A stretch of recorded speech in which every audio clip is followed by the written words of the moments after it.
So, ladies and gentlemen, let's look at a little bit of trivia here. What was the highest grossing softcore, hardcore porn movie of the 1980s? It's mostly softcore, but it's a mainstream movie. Think for a second. Think underage high school student getting it on with a prostitute. Eventually, the movie becomes a pimp, and he's involved in all kind of machinations with a bunch of prostitutes and mafia figures, and it's all done for laughs. Well, of course, it's got to be risky business. And you're saying to yourself, why do you consider risky business pornography? Well, it's softcore pornography. The amount of sex scenes and the amount of what do you call male fantasies that are presented here, there's copious amounts of nudity, especially by Rebecca de Mornay, who at the time was 2 years older than Tom Cruise. He was barely into his 20s. This was a teenage coming-of-age movie written by Paul Brickman, who also directed, and starred, of course, Tom Cruise, Rebecca de Mornay, the great Curtis Armstrong, and Bronson Pinchot. It follows the sexual exploits of high school senior Joel Goodson, who was staying home alone during his parents' vacation trip and meets a call girl named Lana. The film is considered to be Cruise's breakout role, also in The Insiders. Now, released late summer in August. A lot of people thought it was going to come out in July, but he put it back to August. It was a commercial and critical success, as most critics bypass the pornography aspects of it, or what he called the underage sex. The film grossed more than $63 million at the box office, making the 10th highest grossing film of '83 in the States. It received acclaim, with many comparing it to The Graduate. Cruise's performance earned his first Golden Globe nomination of his career. Now, retrospective critical analysis has recognized Risky Business as one of the best high school and teen films of all time.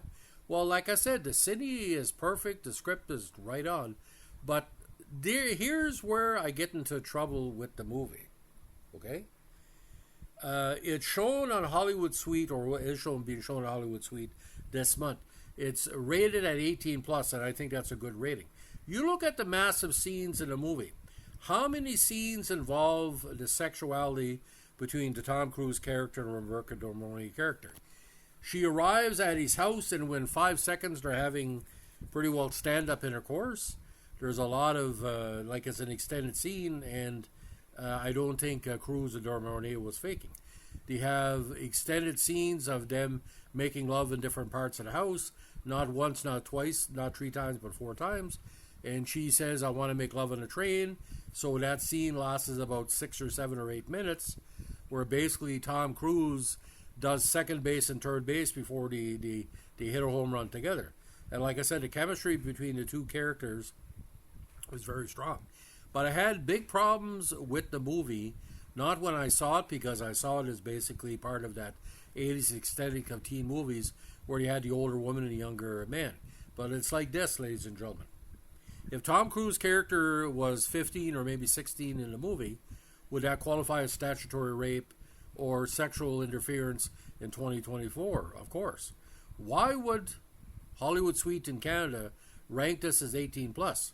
Other movies like Seven and Silence of the Lambs and other film noir and crime thrillers get that same rating.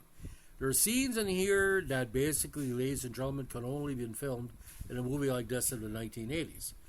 Yes, there's a lot of good one-liners, sometimes going to say, what the fuck, make your move and all that.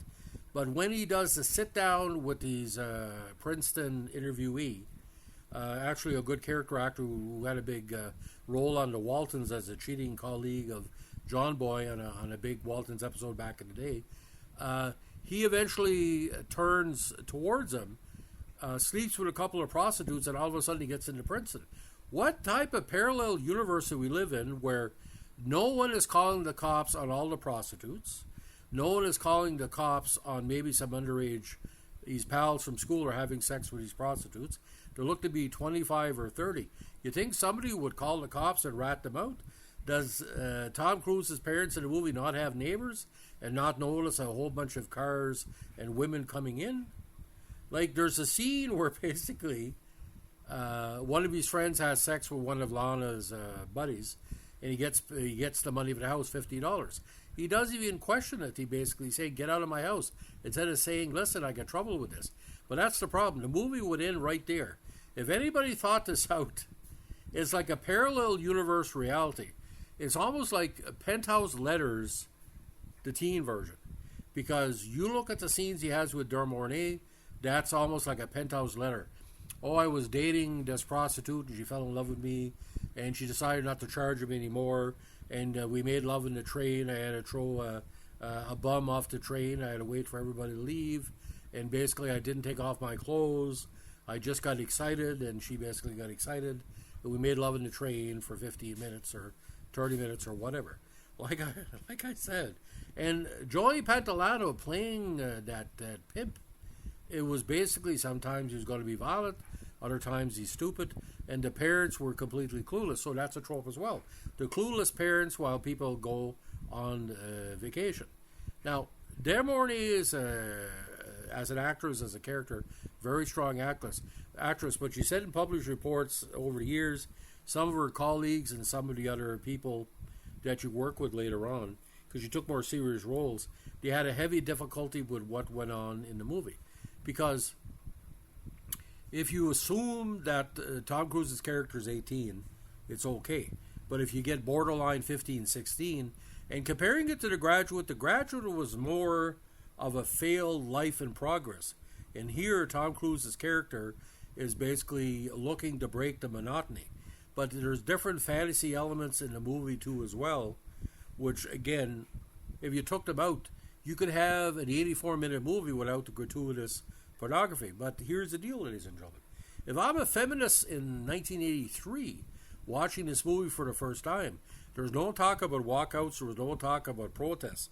This movie was not protested. This movie was geared towards the under 18s. I know a lot of people where I was living on Northern Brunswick went to the Paramount Theatre in Campbellton. It was sold out for 2 weeks. The majority of the people there were under the age of 17. So you're allowing somebody to go to a semi-porn movie in a public location. Like, how many people made out to the movie either at home or at the theater? Was that the draw? Again, the performances are strong. Tom Cruise gives a good performance. He plays the earliest version of what's now Tom Cruise. Back then, the Jerry Maguire he played, the Tom Cruise Jerry Maguire, could be connected to this character a little bit. Because you look at Jerry Maguire, there's a lot of connections. But objectifying women, objectifying sex, promoting prostitution, could be people that were being beaten up or forced into prostitution, is made into a joke.